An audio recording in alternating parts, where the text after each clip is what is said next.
You want to create, as an entrepreneur, really create a business that is not just in service to others, but also is a reflection of your highest gifting, your highest genius.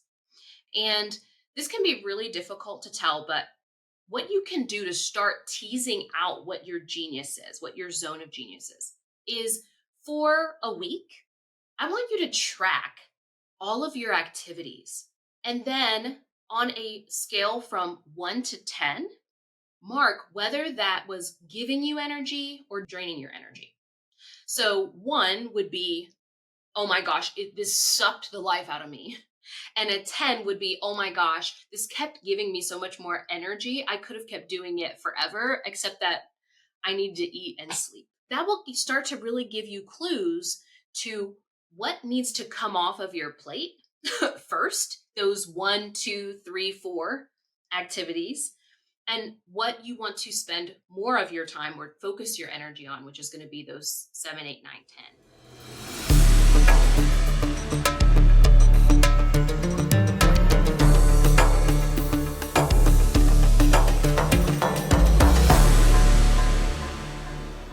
Welcome back to Euphoric Evolution, where we transform leaders from the inside out.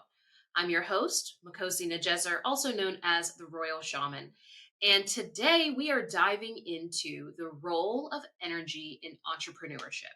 Now, the reason why I wanted to bring up this topic is because I see so many people who are either small entrepreneurs, meaning they have a small team, or they're leading a company and are completely oblivious to the idea that their energetics are actually creating the experiences that they're having in business. So this results in them searching, seeking, constantly looking for new external ways to fix the problems in their business without paying much attention at all to their identity. Yes, their identity. So when we're talking about the energetics of entrepreneurship, what we're really talking about is how our identity, or who we believe ourselves to be in this life, in this iteration, how that actually plays a role in manifesting the reality that we experience in our business, whether that is consistent, abundant, flowing months, or our ability to create content, or the types of challenges that we deal with in our business. Now, I have to put a little asterisk here because there are some experiences that are just a part of entrepreneurship. There are certain challenges that you experience and that are there to support you in really evolving your identity.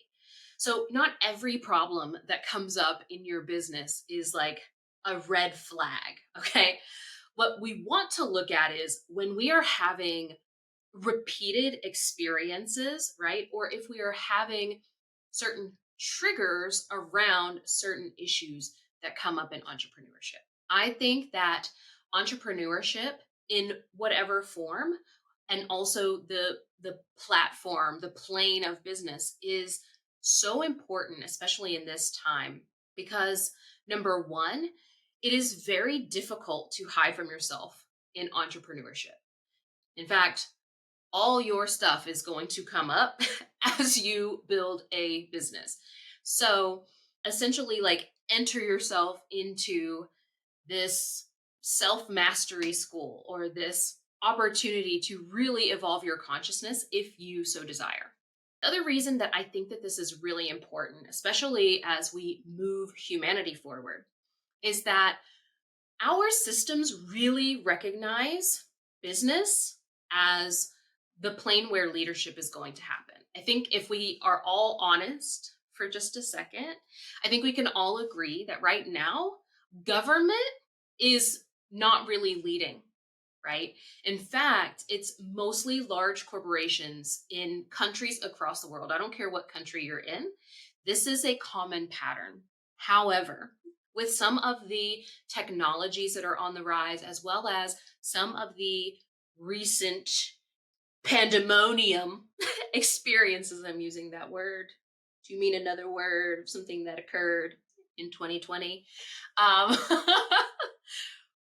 we are waking up to a lot, and it's absolutely amazing and astounding. And I can't help but laugh to avoid from crying sometimes because it's become so obvious what isn't working, right? Whether that's on an individual level in your life, whether that is on a systemic level, right? And right now, it's like this rug has been lifted, and underneath, there's like all sorts of dust bunnies. And most people just want to put the rug back down, but that is not what you are here for if you're watching this. Okay. So, this has catapulted many of us to really embrace entrepreneurship, even if it's just something that you are doing on the side in order to express your gifts, your genius, your calling, or whether it is something that you're pursuing full time and it is your livelihood.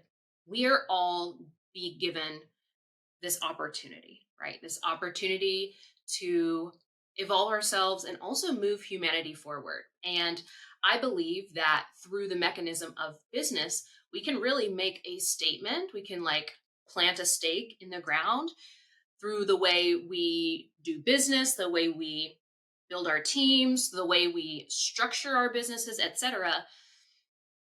Says something. It says something not only about who we are, but when we bring consciousness to it, when we bring awareness to who we are and what we're doing, we then can put a stake in the ground, put that flag down and say, hey, this is the world that we want to build. This is what we want to stand for, instead of just copying and pasting everything that came before that got us into this situation. Right? So, how does energy, specifically your identity, show up in entrepreneurship? And why does it even matter to look inside? I saw this incredible quote. I don't know who said it. Maybe I should have done that research before I got on here and started talking. But I saw this quote that someone said, and if you know what it is, don't hesitate you can correct me. It's okay. But they said that the CEO's trauma becomes the company's culture. And this is so true. You see, we will unconsciously make decisions that reinforce what we already believe to be true about the world, unless we bring a level of curiosity and examination to our perspectives, to the things that we believe, to why certain things are happening in our life, the things that are actually in our power, right? So the CEO's trauma becomes the company's culture, happens whether it's just you as a solopreneur or you working with a team, and even you as the leader of, let's say, a large corporate entity. Because the things that you value, the things that you fear, and so on and so forth, will be reflected the way you structure your teams, in the kinds of policies that you make, and so on and so on and so on. So, for women especially, I'm going to specifically talk to women in entrepreneurship. There is a lot of challenge because so much of who we believe ourselves to be as women runs counter to what is actually going to be beneficial in business. And then sometimes we also devalue the very traits about ourselves, the identity of our femininity that actually is really conducive to business. We devalue that. So, for example, what do I mean? Well, let's say that as a woman, you have an incredible gift for connection, right? For creating intimacy, for listening, for um, creating a culture where people feel like they can be themselves, right? That is incredibly valuable. However, so many um, MBAs, bachelor's programs, certifications, and even in the online space, so much emphasis is put on your ability to be very organized, be very structured, individualistic thinking, so on and so forth, right? And it's not that that doesn't matter in entrepreneurship, it's that more and more we need both of those energies to be present in business. So, I think probably the next episode, I'm going to dive a little bit more into the yin and yang of business, how that shows up and how you can really master this. But just a little hint is that we want to understand what our baseline is. Like if you went to the gym, for example, and you have two arms, but you're always only working out one arm, and then the other one just atrophies and is kind of useless. Well, it's going to be really difficult to build the absolute best possible, I don't know, house or whatever. Okay, this is not the best example, but you get what I'm saying, right? You will have one side that is overdeveloped that you are reliant upon, and then you have another side of you that is actually detrimental, right? Because it's not being utilized at all. It's all of the pressure is being put on this other side. So that is one aspect. Understanding who we are being. Are we being in our yang? Are we being in our yin? And how that affects our business. Another really important aspect that I think a lot of people don't think about whenever they are entering into entrepreneurship, as well as maintaining a business, or whether you are, let's say you're in a management position, you're leading in some way, shape, or form. We also don't think about how our previous experiences with other people influence how we perceive the people that we work with, right? Whether that's our team or our clients. One of the most common things that I see is certain patterns that haven't been resolved from your relationship with your mother or your relationship with your father, and how that actually manifests in your team, in how you feel when people say certain things or do certain things, and what policies are put in place because of these experiences that you had really as a child, right? Or maybe even more recently. It's something that we aren't even necessarily aware of. Another thing that is also really important to notice about our energetics is that we have in our mind what we think is the most valuable thing, right? Like in our marketplace, entertainment and sports are very highly valued, right? If you are an NFL quarterback, right, the amount of money that you make compared to even a doctor, right? There's a vast difference between the two, and this is not just like a you thing. This is a systemic thing where we as a society, we as a culture, we as different communities, etc., different collectives, we value things differently.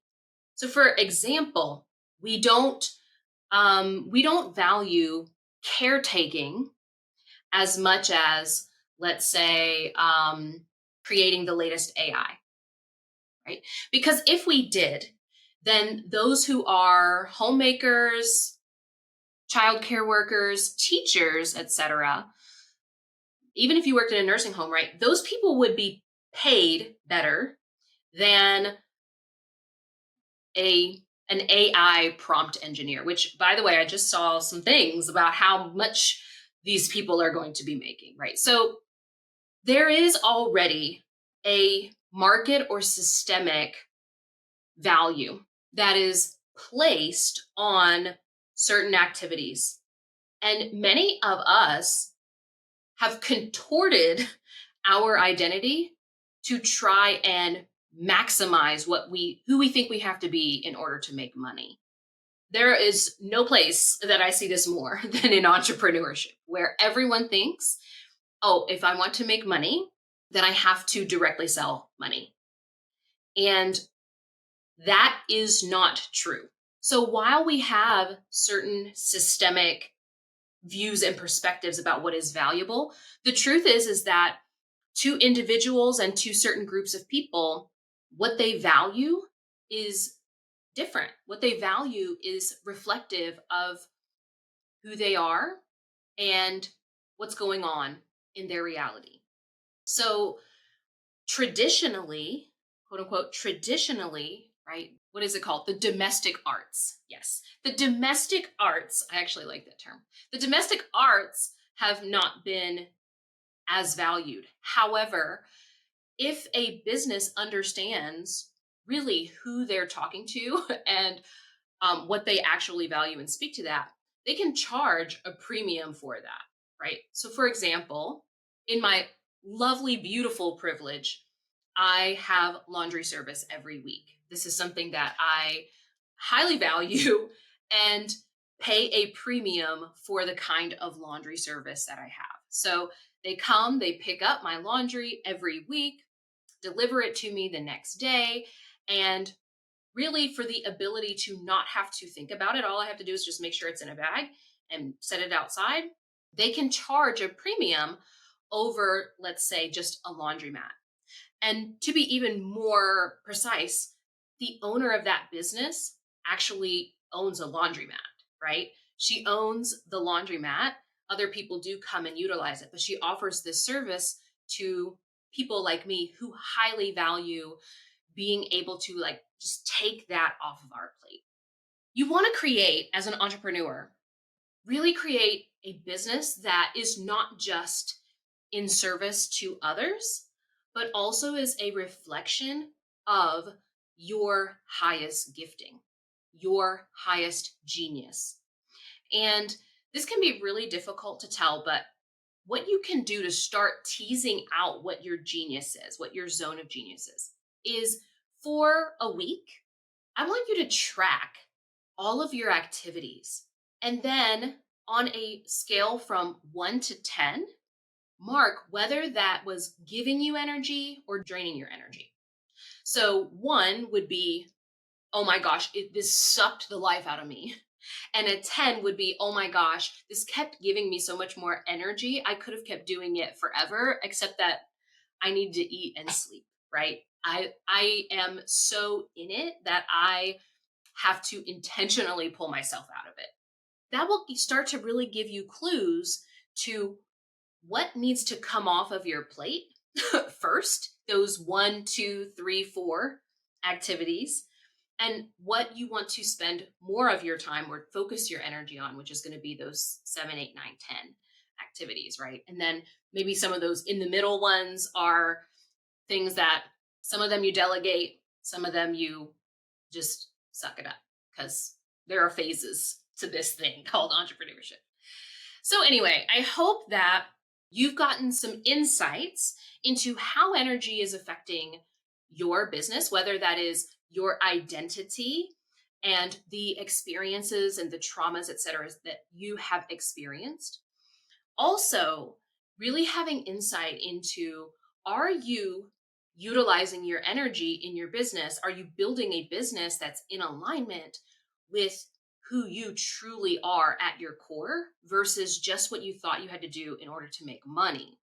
And third, now you have this little tool that can help you just get some insight on your energy and where you are leaking energy, where you are spending energy on those tasks that are 1, 2, 3, 4s and actually aren't giving you any more energy. This has been an incredible opportunity to dive into the energetics of entrepreneurship with you today. If you got value from this, be sure to like, share, subscribe to this podcast to get more like this. Next up, we're going to be talking about the yin and yang energies in business and how you can wield each of those energies, become a master of energy in your business. And I will see you next time. Toodles.